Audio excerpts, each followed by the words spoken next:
friends, and welcome to Book a Day for Little Learners. Friends, our story today is The Valentine Bears by Eve Bunting and pictures by Jan Brett. Friends, Eve Bunting has written several really amazing children's books, and Jan Brett drew the pictures on this, and she also has many books that she has both written and illustrated. The Mitten, the Hat. There are some already in my YouTube channel if you would like to look up Jan Brett. There's actually a playlist of just Jan Brett books. The Valentine Bears by Eve Bunting and pictures by Jan Brett. It was October 14th and the bear's den was snug and secure for the winter. Oh, look, they're sleeping nicely. Mrs. Bear set her alarm for February 14th. Then she curled herself comfortably against Mr. Bear's back and listened to his snores. It was good to settle down for a long 4-month nap. When the alarm went off 4 months later, Mrs. Bear could hardly believe it. It seems as if she'd just gone to bed. My, she said, yawning, spring already? And then she remembered it wasn't spring yet. She'd set the alarm early for a special reason. Friends, what do you think the special reason is? Do you think she has a surprise for Mr. Bear? Mrs. Bear stretched, scratched, kissed Mr. Bear on his nose, and got up. Mr. Bear could sleep through just about anything, and she was glad. She had things to do. First, she made a sign. It's nice to share Valentine's Day with someone you love. She tacked the sign on the wall so Mr. Bear would see it the instant he awoke. So I think she's making something for Mr. Bear, her husband.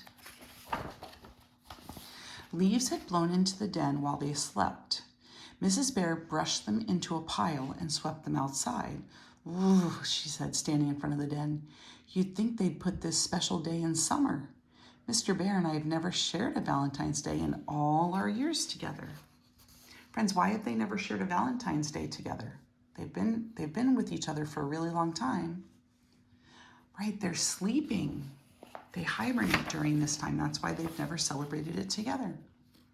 Mrs. Bear dug up the honey pot she'd buried in the fall. She pawed off the lid and smiled. It was fruity and rich and smelled of summer, just the way Mr. Bear liked it. Mrs. Bear carried the pot inside and put it on the table next to the bowl of crunchy, dried beetles and bugs. Crispy critters. How Mr.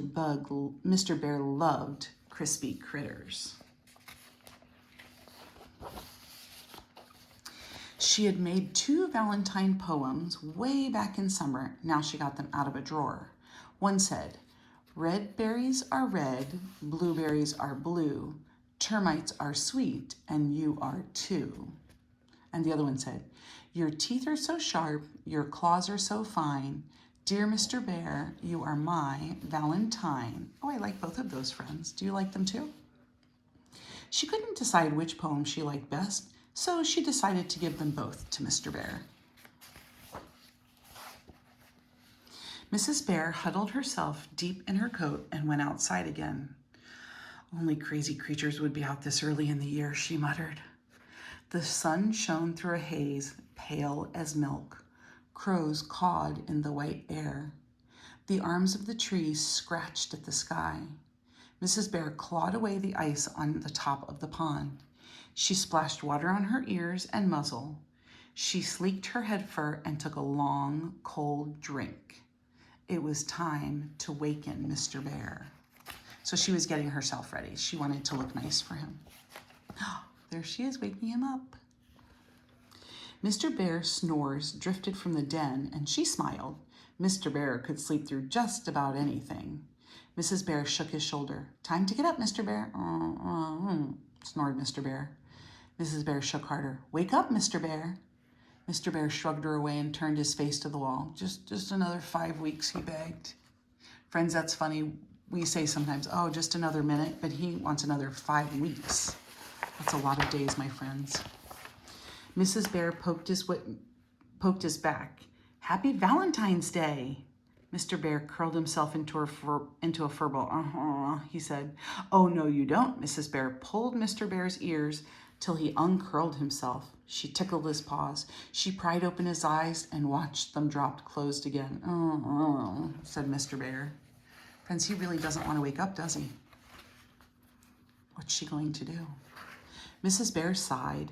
She took their empty berry can, snuggled deep in her coat, and went back outside. A wolverine slept, safe in a hollow log. A deer drank from the pond. It stopped drinking. That's right here, friends. See right there. It stopped drinking and looked at Mrs. Bear with surprise as she filled the berry can. Mrs. Bear decided the deer had never seen a bear up and about so early. She said that, didn't she, friends? She was like, this is too early for me. She carried the can of ice water inside. Ooh, you know what she's going to do with that ice water, friends? I'm sorry about this, Mr. Bear, she said, but you can't just keep on sleeping. This is a very special day. 1, 2, 3. It's not going to be good for Mr. Bear. Surprise! Mr. Bear shouted and sat straight up. It was a surprise, all right. Mrs. Bear jumped and the ice water splashed all over her. Mr. Bear hugged her. You thought I could sleep through just about anything, didn't you? He boomed. Well, I fooled you. Happy Valentine's Day. He pulled a box from under his pillow. I've had these here all along. Oh, Mr. Bear. Chocolate-covered ants, my very favorite. Bear licked his lips. Mine, too. He admired the sign on the wall. Then Mrs. Bear ran for the poems, and Mr. Bear read them aloud. Dear Mr. Bear, you are my Valentine. That's lovely. His nose wrinkled. Is that fruity, rich summer honey I smell? Mrs. Bear smiled. Will you join me at the table? They sat together, sharing the Valentine treats till shadows filled the den, and the bowl and the box and the honey pot were empty, and the special day was ended. And then they went to sleep again until spring. Friends, spring comes usually March 22nd or 23rd, so it was about a month after Valentine's Day. Friends, I hope you enjoyed this story, The Valentine Bears, about Mr. and Mrs. Bear, who went about celebrating Valentine's Day for the first time in all the time they've been together. I hope you enjoyed that. Please go ahead and give me a thumbs up like, and if you aren't already subscribed to our channel, I hope that you do so. And I look forward to seeing you tomorrow for another great story. See you then, friends.